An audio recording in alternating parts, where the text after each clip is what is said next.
Hey everyone, thanks for clicking on this video and welcome to my channel. Please take a second to hit the subscribe button below if you like what you see and enjoy the video. If you want to help support my channel, check out my shop link down below. The Yankees have been known as a modern-day dynasty made up of super team after super team that won several championships, signed every big free agent on the market, and made the postseason almost every single year. But this season, they sit in last place in the AL East, are coming off a 9-game losing streak, and are on pace to finish below 500 and have a losing season for the first time since 1992. The last few seasons of regular season success and playoff mediocrity have masked the team that we see today.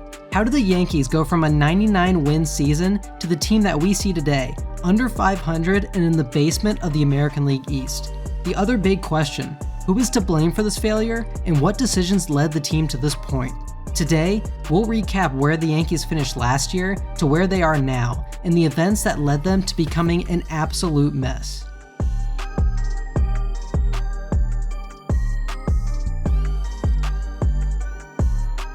The Yankees won 99 regular season games in 2022, good for the number 2 seed in the American League. They got a bye in the wildcard series and defeated Cleveland in 5 games in the division series to move on to their first championship series since 2019. They were set to face the Astros, who had beaten them that year in 2019 on their way to a World Series, as well as in 2017, when Houston beat a young Yankees team ahead of schedule in their retooling. The 2017 ALCS ended in 7 games, in what was a hard-fought battle that will be tainted in controversy thanks to, well, you all know why.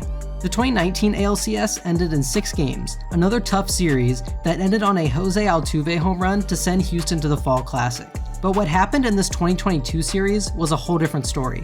The Yankees proceeded to get absolutely throttled by Houston in 4 games, thanks to the offense disappearing, starters not showing up in big situations, and bad defense in the final 2 games that handed Houston the series. The only Yankees to have an OPS over 800 in the series were Harrison Bader and Isaiah Kiner-Falefa.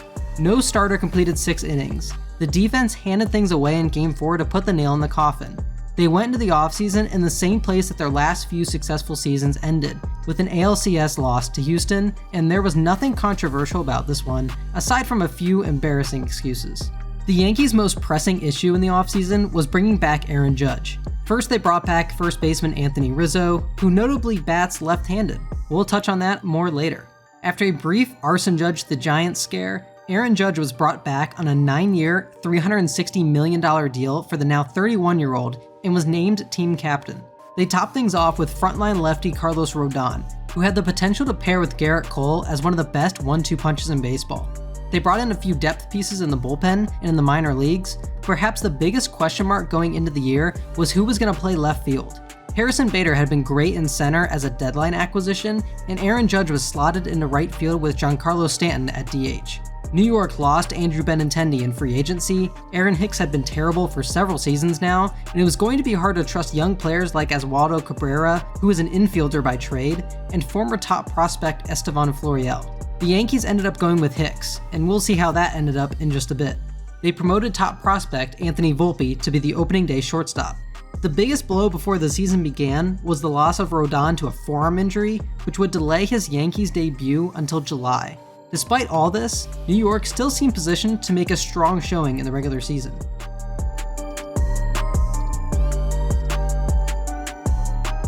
The Yankees played solid baseball for the first few months of the season. At the end of May, they sat 10 games over 500 at 34-24, good for 3rd place in a tough AL East. Aaron Judge was off to another incredible start, Anthony Rizzo and Gleyber Torres were having solid offensive seasons, and Harrison Bader was continuing his great New York start from 2022 in limited action. Garrett Cole was leading the rotation along with solid contributions from Domingo Germán, but the starting pitching was becoming a concern due to the struggles of Nestor Cortes and Clark Schmidt. Luis Severino had been injured for the first month and a half of the season, leaving the staff shorthanded due to his injury and Rodon's spring training injury. The bullpen had been keeping the team alive, thanks to Michael King, Clay Holmes, Wandy Peralta, and Ian Hamilton. The team even cut ties with struggling outfielder Aaron Hicks, eating the money that they had previously committed to him. New York's record showed a team that was off to a start that could lead them back to the postseason once again, but the cracks were starting to show. Aside from the rotation, the lineup was being heavily carried again by Aaron Judge. Veterans Josh Donaldson, Giancarlo Stanton, Aaron Hicks, Jose Trevino, and DJ LeMahieu were either injured or struggling heavily. The team was still slow and unathletic, aside from the injection of speed from Anthony Volpe. But when Aaron Judge went down on June 3rd with a toe injury after crashing through the outfield wall at Dodger Stadium, things would take a turn for the worse. Following the Judge injury, the Yankees went 19-23 and became the worst hitting team in baseball. The offensive ineptitude became prevalent with the struggles of Anthony Rizzo, whose season had taken a puzzling nosedive following a strong start. Giancarlo Stanton was hitting under 200. Anthony Volpe still hadn't found his footing in his first season. Josh Donaldson was off to another poor start before injuring his calf and being placed on the injured list. DJ LeMahieu continued to look like a shell of his former self. Gleyber Torres was New York's best hitter after Aaron Judge. Meanwhile, in Baltimore, the Orioles picked up Aaron Hicks and immediately turned his career around, putting up an OPS around 800, a complete opposite showing of his time in New York over the past few seasons. Depth pieces in Billy McKinney, Willie Calhoun, Jake Bowers, and the bullpen were keeping the team afloat, along with Garrett Cole's dominance. The team was just hanging on long enough for Judge to come back.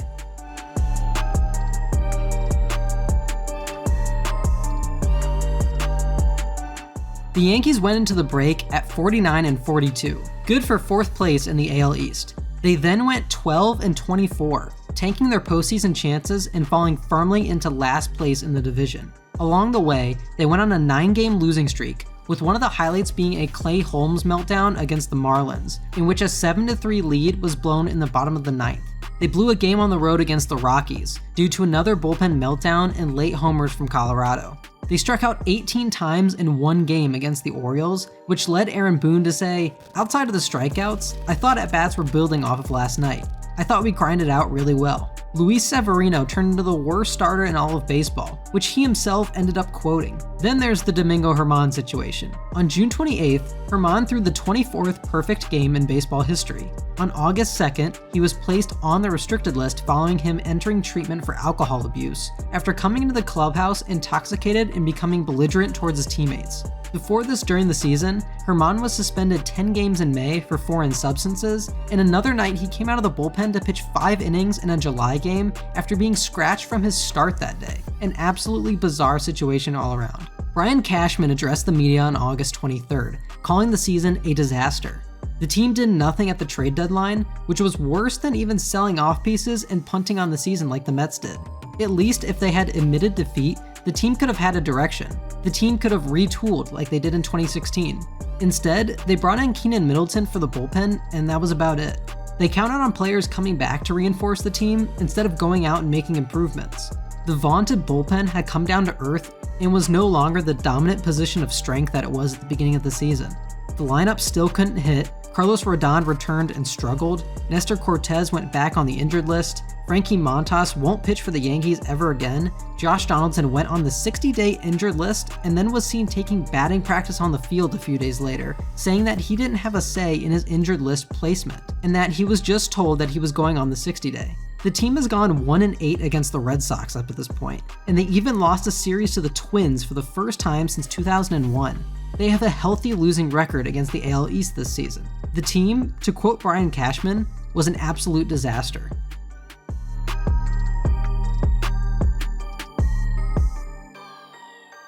Yankee fans like to point to 2 main figures as reasons for the team's failures. One obviously being the manager, Aaron Boone, but the other is Brian Cashman, the latter of which really is more at fault for constructing the roster. Aaron Boone plays with the players he's given. You can always find flaws in manager decisions and in post-game comments, but the fact is that Brian Cashman put together a roster that has had the same issues for several seasons in a row now. For whatever reason, a team that plays half of its games in a park with one of the shortest right fields in baseball, one that plays extremely well for left-handed hitters, is in the bottom 5 of the league in at-bats by left-handed hitters over the past 3 seasons. The team has passed up on a number of left-handed free agents that would see their power numbers jump off the page when they play in Yankee Stadium, whether that be Bryce Harper, Corey Seager, Kyle Schwarber, or Freddie Freeman to name a few.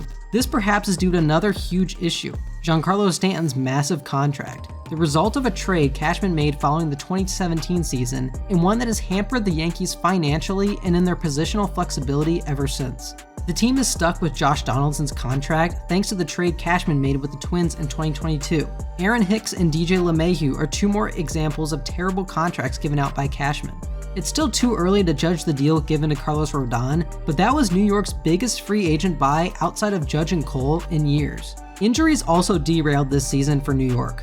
Whether it was Rodon's injury in spring training, Nestor Cortez and Luis Severino gutting the rotation with injury and ineffectiveness, Frankie Montas being out for the season, which was another awful Cashman trade by the way, Judge going down thanks to the Dodgers outfield wall, Harris and Bader missing time as their primary center fielder, Josh Donaldson missing his opportunity to bounce back, Jose Trevino behind the plate, Stanton's annual injured list stay, or the bullpen taking hits with injuries to Lou Trevino, Scott Efros, Tommy Kahnle, and Jonathan Loaizaga. But nothing tops the Anthony Rizzo injury. Rizzo took a hit to the head on a play at first on May 28th, then proceeded to be the literal worst hitter in the sport for the next 2 months. On August 4th, he was placed on the injured list with a concussion, leading to questions of organizational mismanagement. Every team deals with injuries, but when the players you sign or trade for are always getting injured, something is going on with an organization's player evaluation process. Either the training staff is the issue, or the front office keeps acquiring players that are prone to injury. Either way, it's hard to blame the manager for throwing out a lineup full of minor league spring training depth signings. Not to mention that the team chose to not pick a direction at the trade deadline at a time where they were still in contention due to luxury tax concerns when taking on more salaries and banking on players returning from injury. The organization has gotten complacent in what they have, and it shows on the field. With the failure of the 2023 season, the 2017 era of the baby Bronx Bombers has slammed shut.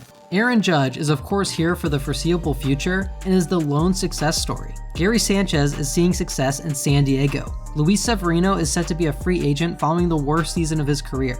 Miguel Andujar, Greg Bird, and Clint Frazier were sent out several seasons ago, and Gleyber Torres has been moved off of shortstop and never replicated his 2019 power. The group that was supposed to bring New York the World Series title that they have been searching for since 2009 failed, after fast success in 2017 following the 2016 retool. Everyone knows that something has to change, because the core philosophy that the front office operates on has proven to be ineffective, with this season being an in-your-face dose of reality. As much as moving on from Aaron Boone would make the fans happy, it won't fix the problem. The issue lies in the front office, with the organizational philosophies that led to this team being constructed and dictated the many trades that have failed miserably. Real change needs to come, and we'll see if Hal Steinbrenner is up to the task. Thank you all for watching. Thank you for watching this video. If you want to see more content like this, be sure to hit the subscribe button below.